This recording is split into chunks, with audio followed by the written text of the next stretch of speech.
Et ça vient un petit peu déconstruire encore une fois cette idée que parce qu'on est enceinte, il faut se laisser faire, parce qu'on est en train d'accoucher, il faut se laisser faire, parce que le médecin sait mieux que nous, parce que la sage-femme va nous dire quoi faire.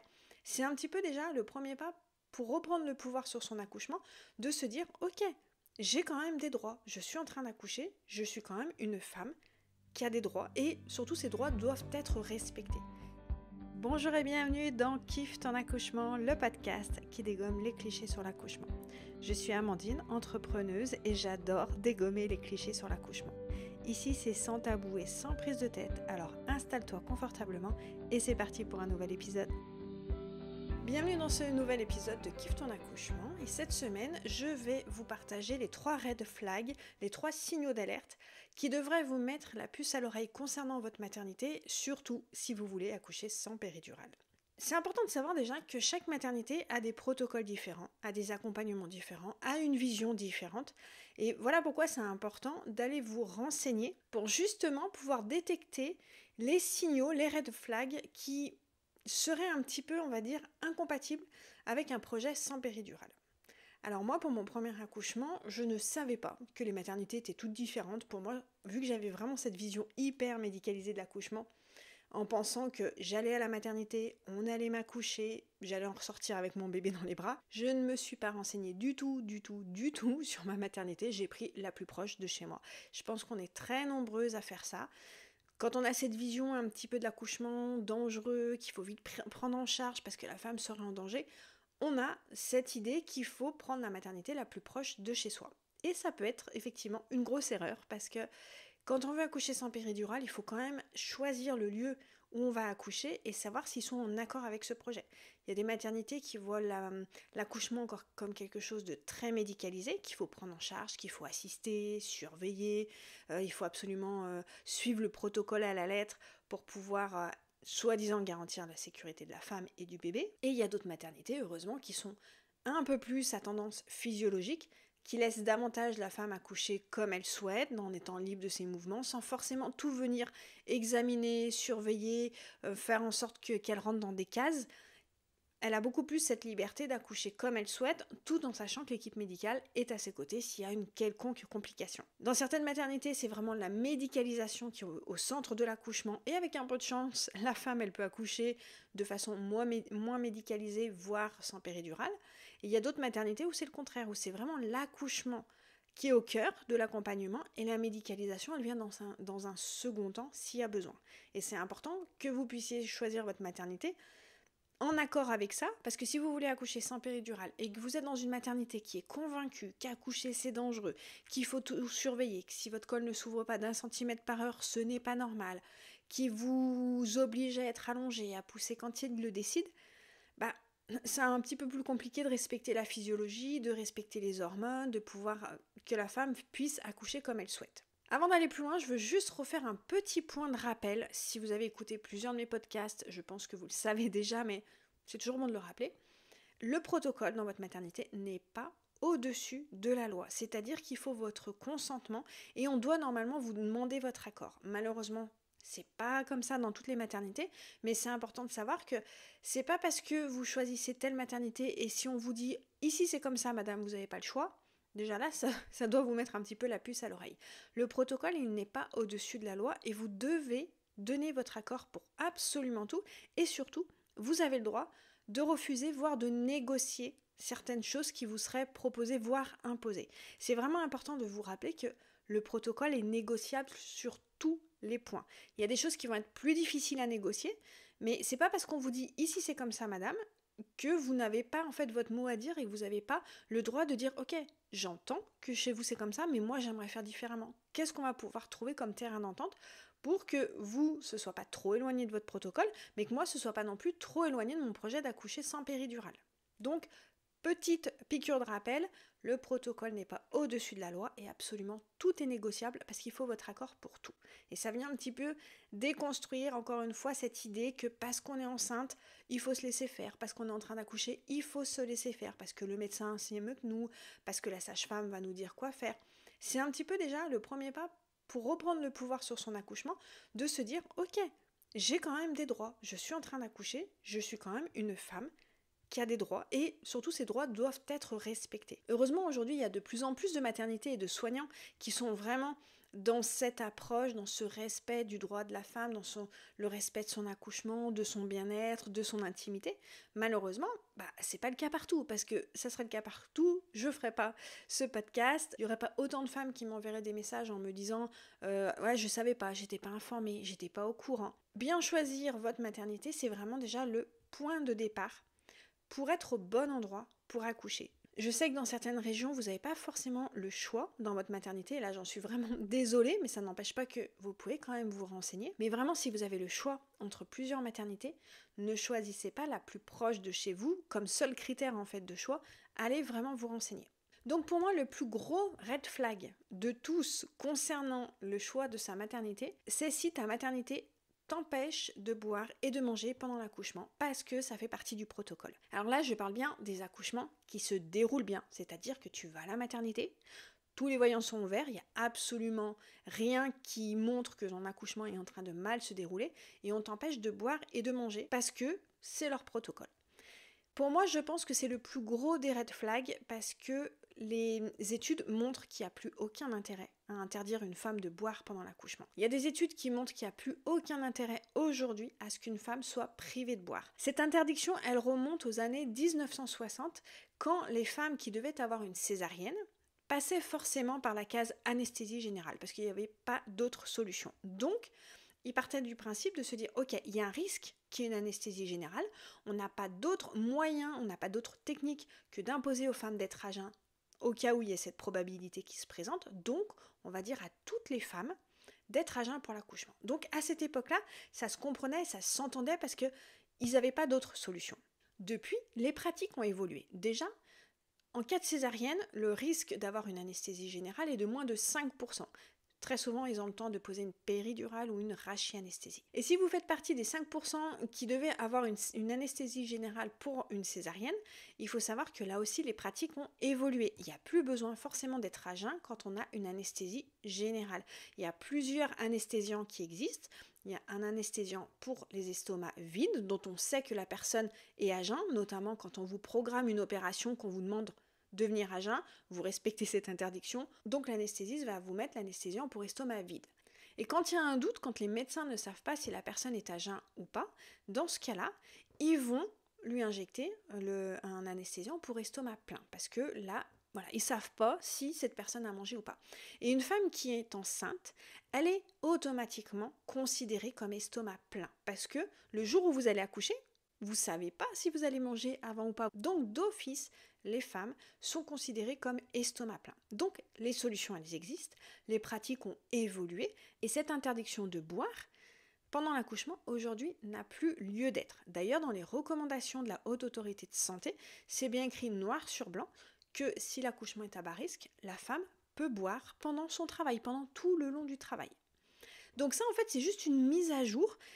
Il suffit de s'appuyer sur des études, il suffit de s'appuyer sur les recommandations, ça ne demande absolument pas un budget supplémentaire pour autoriser les femmes à boire pendant l'accouchement, ça ne demande pas du personnel supplémentaire, ça ne demande pas une surveillance supplémentaire, ça demande juste de mettre ses pratiques à jour et de respecter la physiologie de l'accouchement. Et c'est pour ça qu'une maternité qui interdit encore les femmes de boire pendant l'accouchement, pour moi, c'est une maternité qui a encore un regard très médicalisé sur l'accouchement, qui est assez éloigné de la physiologie et forcément pas très enclin à accompagner des femmes qui voudraient accoucher sans péridurale. Et quand on se penche sur la physiologie, les hormones, le néocortex, on se rend compte que priver une femme de boire pendant l'accouchement, c'est absolument contre-productif, c'est-à-dire que la femme ne peut pas se détendre, elle ne peut pas lâcher prise, elle n'a pas l'énergie et l'hydratation nécessaires pour tenir sur la longueur, pour gérer ses contractions, pour pousser au moment de la poussée. Et c'est ce qui va amener justement, paradoxalement, à un risque de césarienne. Parce qu'on va dire à cette femme, oh, madame, vous êtes trop fatiguée pour pousser. Oh là là, madame, votre bébé, il est en train de se fatiguer. Ouais, mais cette femme, elle n'a pas bu pendant son accouchement, elle n'a pas mangé pendant son accouchement, elle a fait un marathon à jeun. Pas étonnant qu'il y ait un moment, elle soit au bout du rouleau et que l'équipe médicale doit intervenir. C'est vraiment le serpent qui se mange la queue. On interdit aux femmes de boire pendant l'accouchement au cas où il y aurait un risque, mais en fait on crée le risque en les empêchant de boire parce que les femmes sont épuisées fatiguées, celles qui ont un travail qui dure pendant 24 heures, ne pas boire pendant 24 heures, c'est un supplice. Au niveau du néocortex, le néocortex n'arrive pas à lâcher prise parce que pour lui, il y a un danger. Là, on est assoiffé, on a besoin de chercher de l'eau. Accoucher, ce sera dans un second temps.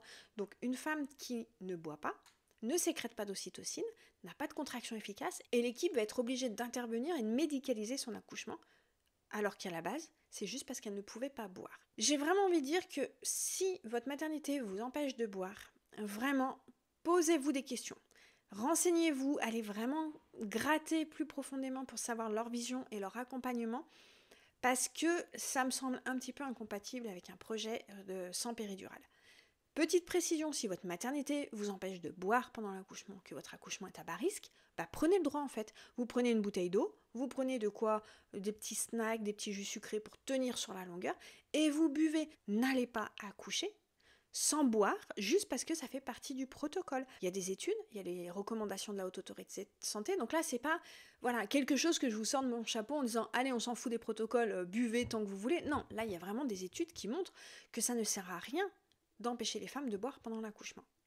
Donc ça c'est vraiment pour moi je pense le plus gros point noir qui pourrait vous faire poser des questions et vous dire ok je vais peut-être gratter un peu plus, savoir jusqu'à quel point ils sont vraiment dans cette médicalisation de l'accouchement et jusqu'à quel point ça pourrait nuire finalement à mon projet. Le deuxième red flag, ce serait qu'ils vous disent que les touchés vaginaux sont obligatoires. Comme je vous le disais en introduction, un protocole n'est pas au-dessus de la loi et il faut votre consentement pour absolument tout. Votre consentement, c'est juste le fait de dire je suis ok avec ça ou je ne suis pas ok. Je vous rappelle, c'est pas parce que vous êtes enceinte, c'est pas parce que vous êtes en train d'accoucher que ce consentement n'existe plus. Il s'applique encore plus. Vous êtes en train d'accoucher. C'est pas parce que vous êtes enceinte, c'est pas parce que vous êtes en train d'accoucher que n'importe qui peut venir mettre un doigt dans votre vagin sans vous demander votre accord. Votre vagin ne tombe pas dans le domaine public sous prétexte que vous êtes enceinte ou que vous êtes en train d'accoucher. C'est encore plus un moment où on doit vous demander votre accord. Est-ce que vous êtes ok pour qu'on vous fasse un toucher vaginal? Oui ou non? Donc si votre maternité vous dit les touchés vaginaux sont obligatoires tout le long de votre accouchement pour regarder où en est le travail, là aussi ça doit vous mettre la puce à l'oreille en vous disant s'ils ne respectent pas mon consentement, s'ils sont ok pour mettre un doigt dans le vagin sans même me demander mon avis, qu'est-ce que ça peut être par la suite? Ça fait partie aussi des choses qui changent. Heureusement, j'ai de plus en plus de femmes qui me disent que pendant toute leur grossesse, elles n'ont pas eu de touchés vaginaux, que pendant l'accouchement, on leur a demandé leur accord, mais pas partout, hélas. Donc si dans votre maternité, on vous empêche de boire pendant l'accouchement et on ne vous demande pas votre consentement, vous arrivez avec votre projet sans péridurale en disant moi je voudrais accoucher autrement, je voudrais pas être trop médicalisée, je voudrais pas être trop surveillée, là ça risque un petit peu de coincer avec leur protocole. Et le troisième red flag, c'est s'ils ont le déclenchement facile. Il y a malheureusement beaucoup de maternités qui, pour des questions de manque de personnel, d'organisation des services, programment les accouchements. Et ils ont un peu tendance à trouver des prétextes pas très valables pour vous déclencher, comme un gros bébé, un dépassement de terme de 1 ou 2 jours. Et donc, si vous sentez que, je sais pas, par exemple, déjà deuxième échographie, ils vous font une estimation de poids et qu'ils commencent à vous dire c'est un gros bébé, il va falloir déclencher 15 jours avant, ce genre de discours, là aussi, il faut que quelque part vous disiez oula, est-ce qu'ils vont pas me pousser à me faire déclencher 15 jours avant parce que pour eux c'est plus pratique, parce que ça organise les services et qu'il n'y a pas de vraie raison médicale valable derrière. Il y a aussi dans de nombreuses maternités, l'étude Arrive, qui circule pas mal, c'est une étude qui essaye de montrer que de déclencher 2 semaines avant, ça réduirait le risque de césarienne. C'est donc une étude qui nous vient des États-Unis et ils veulent mettre en pratique ça en France pour voir si déclencher 15 jours avant, ça réduit le risque de césarienne. Mais quand on sait ce que c'est qu'un déclenchement, que c'est forcer un bébé à sortir, forcer un col à s'ouvrir, qu'il faut forcément médicaliser, il faut forcément que la femme ait de l'ocytocine de synthèse pour lancer son accouchement, que potentiellement cette femme, elle va pas pouvoir gérer ses contractions, elle va peut-être avoir une péridurale, peut-être être obligée de ne pas boire, de ne pas bouger, elle va rien ressentir quand elle pousse, et on va me faire croire que ça amène pas à des complications et potentiellement à une césarienne. De nombreuses maternités déclenchent les accouchements sans raison médicale valable 15 jours avant. Et là aussi, gros red flag. Parce que, comme je vous disais, un déclenchement, c'est déjà mettre le premier pas dans la médicalisation. Votre bébé va bien, vous allez bien, rien ne justifie d'écourter cette grossesse, mais eux, ils ont décidé que ça fait partie du protocole. Donc c'est vraiment des signaux qui, pour moi, sont les plus révélateurs d'une maternité qui a tendance à médicaliser, surveiller, infantiliser les femmes pendant l'accouchement. Et donc, quand on est fatigué, épuisé, infantilisé, qu'on n'a pas notre mot à dire, qu'on ne peut pas boire, qu'on est obligé de pousser quand on nous dit, ça va à l'encontre de la physiologie, ça complique un projet sans péridurale. Donc bien choisir votre maternité, c'est le point de départ pour mettre toutes les chances de votre côté pour aller le plus loin dans votre projet sans péridurale, éviter cette médicalisation et vivre au mieux votre accouchement. Les 3 red flags de votre maternité, le premier, c'est de vous interdire de boire et de manger pour votre accouchement. Dans l'épisode 24 de ce podcast, je vous explique beaucoup plus en détail pourquoi cette interdiction est complètement inutile et délétère, mais là vous l'avez compris un petit peu dans cet épisode, ça va à l'encontre de la physiologie, ça vous empêche de sécréter de l'ocytocine, de vous détendre, de vous mettre dans votre bulle et vous prenez le risque de tomber dans la fameuse cascade d'intervention. Le deuxième red flag, c'est le non-respect de votre consentement, notamment tout ce qui tourne autour des touchés vaginaux. Tout ce qui tourne autour du fait d'introduire quelque chose dans votre vagin sans vous demander votre consentement. Que ce soit pour un toucher vaginal, la rupture des membranes pour déclencher votre accouchement, que ce soit une échographie avec une sonde vaginale, il faut votre accord. C'est pas parce que vous êtes enceinte, c'est pas parce que vous êtes en train d'accoucher que n'importe qui peut introduire n'importe quoi dans votre vagin en estimant que c'est normal, que parce que ici, madame, c'est le protocole. Non, red flag. Et le dernier, c'est vraiment si vous voyez que votre maternité a tendance à déclencher un petit peu facilement les accouchements, dites-vous que ça va peut-être être un petit peu difficile pour vous de passer au travers des mailles du filet du déclenchement et que vous allez devoir peut-être batailler pour ne pas être déclenché en fin de grossesse alors qu'il n'y a aucune raison médicale valable. J'espère que cet épisode vous permet d'y voir un petit peu plus clair et surtout va vous permettre d'aller poser des questions à votre maternité pour savoir quel est leur protocole. Je vous rappelle que dans la description de cet épisode, je vous mets un lien pour télécharger votre mémo gratuit avec les 25 questions à poser à votre maternité pour essayer de savoir un petit peu comment est-ce qu'ils vont vous accompagner. Pour celles qui souhaitent avoir un max d'informations pour faciliter leur accouchement, vous avez tous mes programmes vidéo en ligne. Et pour celles qui voudraient accoucher sans péridurale, vous pouvez aussi rejoindre la team, mon accompagnement de groupe, où vous êtes entouré de 9 futures mamans qui ont le même terme et le même projet que vous. Comme d'habitude, je reste disponible sur Instagram si vous avez la moindre question et je vous dis à la semaine prochaine pour un prochain épisode de Kiffe ton accouchement.